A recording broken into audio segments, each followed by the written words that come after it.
Hello, and welcome to the sixth and final weekly wrap up show. Once again, I'm your host, Eric Nelson.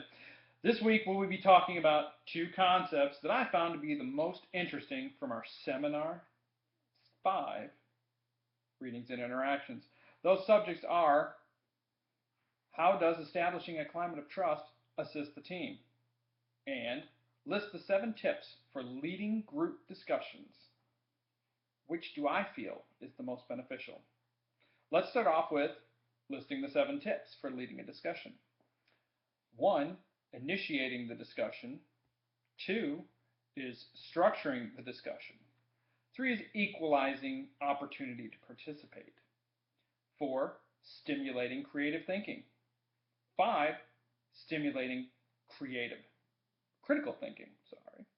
6 is meeting to meeting improvement, or evaluating the meeting for future improvements. The one I feel is the most important would be the initiating the discussion. I mean, you can't have a meeting if nobody is talking, right? If people are new to the group and don't know each other, it can be a cause for primary tension. So the leader of the meeting needs to introduce people to one another so that the people can get to know one another, even use name tags if needed. Then the leader needs to review the reason for the meeting.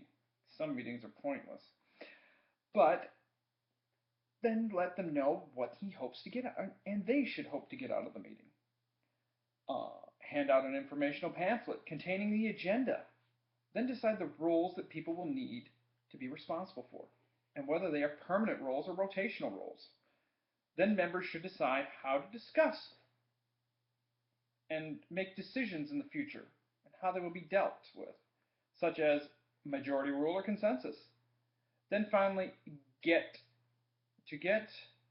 the ball rolling, the leader should ask the group a clear question that needs to be answered by the group and get them going on their work. Now, on to the next topic. How do we establish a climate of trust in a team? Trust is the basis for the most important things in our world.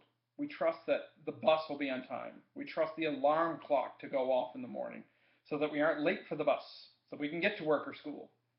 Now, when it comes to relationships, there are levels of trust that most people are comfortable with, and there are levels they are not, such as your friend Bob. Hey, Bob.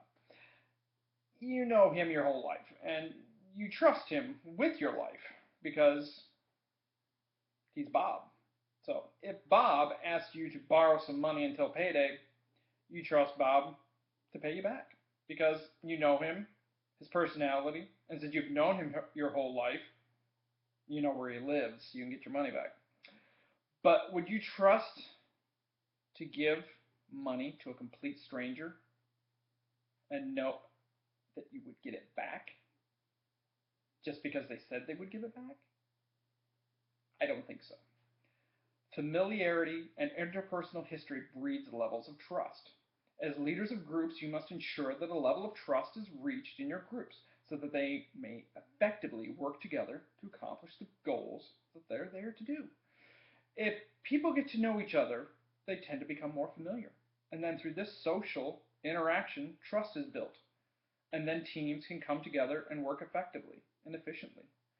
Leaders need to help make the climate one of trust by helping the group work together, not by dictating and telling people you do this or you do that.